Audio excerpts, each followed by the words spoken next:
श्री शिवाय नमस्तुभ्यं। ओम नमः शिवाय। नमस्कार भाई और भौणी माने समस्त को देवदेव महादेवंक पवित्र पावन श्रेष्ठ पुण्यमय श्रावण मासरे श्री शिव महिमा पुराणर व्याख्या करिबा पाई मु जाउछि। श्री शिव पुराणर महात्म्य और शिवंकर लीला को कथा माध्यम रे आपण मानंक सम्मुखरे उपस्थापन करिबि। जदि किछि त्रुटि हुए ताहेले मते निज सुगुण रे क्षमा करिबे। ध्यानर सहित शुणिबे। श्रोता बंधु ओ महापुण्यर भागीदारी हेबे। ओम नमः शिवाय। महादेव की जय हो। आजिर प्रथम अध्याय को जिबा। ऋषि श्री सैनक महाज्ञानी सुतमुनि को शिव पुराणर महिमा विषय पचारुछंती।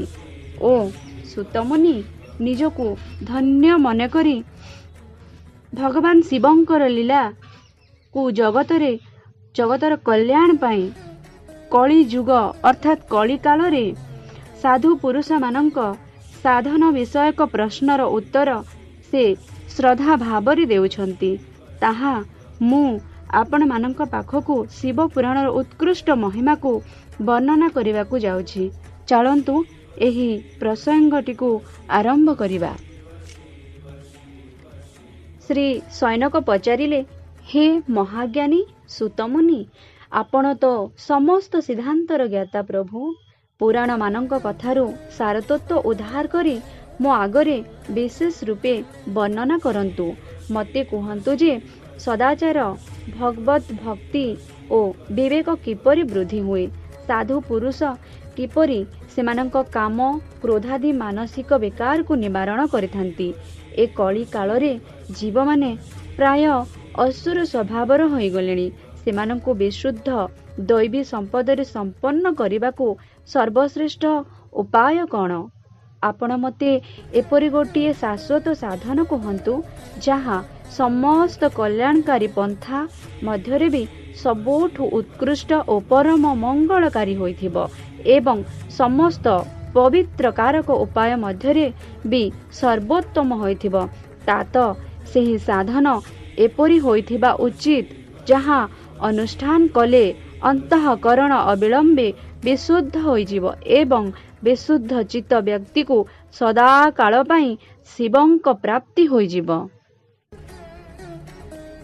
सुतमुनि कहुछंती, मुनिश्रेष्ठ सैनक, तुमे धन्य, कारण तुम हृदय रे पुराणर कथा शुणिबाकू विशेष प्रेम और लालसा रहिछि। एणु मु शुद्ध बुद्धि रे विचार करी तुम सम्मुखरे परमोत्तम शास्त्रर व्याख्यान करुछि। वत्स, ताहा समस्त शास्त्रोक्त सिद्धांत रे परिपूर्ण भक्ति इत्यादिर वृद्धि कारक एवं भगवान शिवं को संतुष्ट करिथाए। महादेव की जय हो। ताहा कर्ण निमंते अमृत तुल्य तथा दिव्य। तुमे ताहा श्रवण कर। मने सेही परम उत्तम शास्त्र हैला शिव पुराण। एहाकु पूर्व काल रे भगवान शिव ही प्रकाश करिथिले।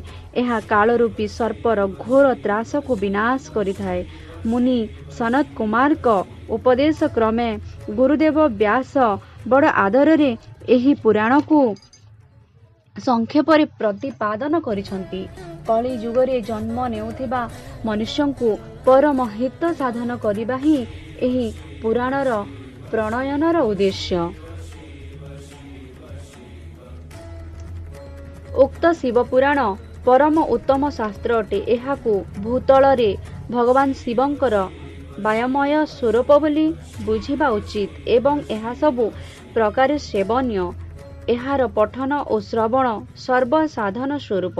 एहा द्वारा मनुष्य शिव भक्ति लाभ करिबा संगे संगे श्रेष्ठतम स्थिति रे पहुंची शिव पद को प्राप्त हुए। तेणु समस्त प्रकार प्रयत्न करी मनुष्य एहाकू पढ़िबा को इच्छा करिथांती अथवा एहार अध्ययन को अभीष्ट साधन बोली स्वीकार करिथांती। केवल प्रेम पूर्वक श्रवण कले ମଧ୍ୟ ଏହା ସମସ୍ତ ମନୋବାଞ୍ଛିତ ଫଳ ପ୍ରଦାନ କରିଥାଏ।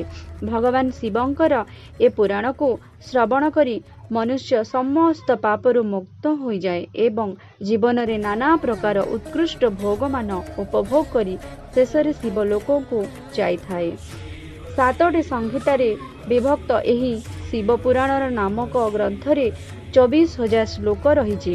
ମନୁଷ୍ୟ ଭକ୍ତି ଜ୍ଞାନ ଓ ବୈରାଗ୍ୟରେ ସମ୍ପନ୍ନ ହୋଇ ଏହାକୁ ଆଦରପୂର୍ବକ ଶ୍ରବଣ କରିବା ଉଚିତ।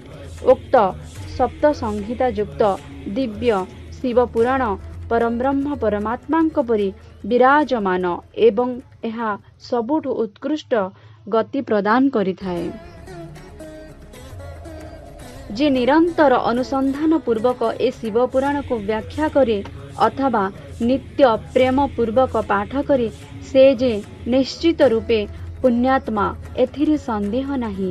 ଯେଉଁ ସୁଜ୍ଞାନୀ ମନୁଷ୍ୟ ଅନ୍ତକାଳରେ ଭକ୍ତିପୂର୍ବକ ଏହି ପୁରାଣକୁ ଶ୍ରବଣ କରେ ତା ଉପରେ ପ୍ରଭୁ ମହେଶ୍ୱର ଅତ୍ୟନ୍ତ ପ୍ରସନ୍ନ ହୋଇ ତାକୁ ଆପଣା ପଦ ବା ଧାମ ପ୍ରଦାନ କରନ୍ତି।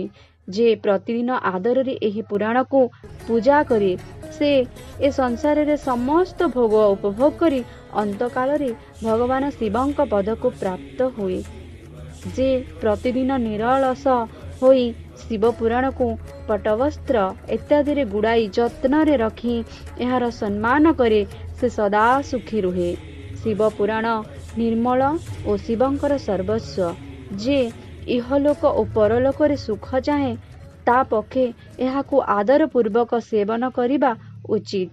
ଏହି ନିର୍ମଳ ଓ ଉତ୍ତମ ପୁରାଣ ଧର୍ମ ଅର୍ଥ କାମ ଓ ମୋକ୍ଷ ରୂପୀ 4 ପୁରୁଷାର୍ଥ ପ୍ରଦାନ କରିଥାଏ। ତେଣୁ ସର୍ବଦା ଏହାକୁ ପ୍ରେମ ରୂପକ ଶ୍ରବଣ ଓ ପଠନ କରିବା ଉଚିତ।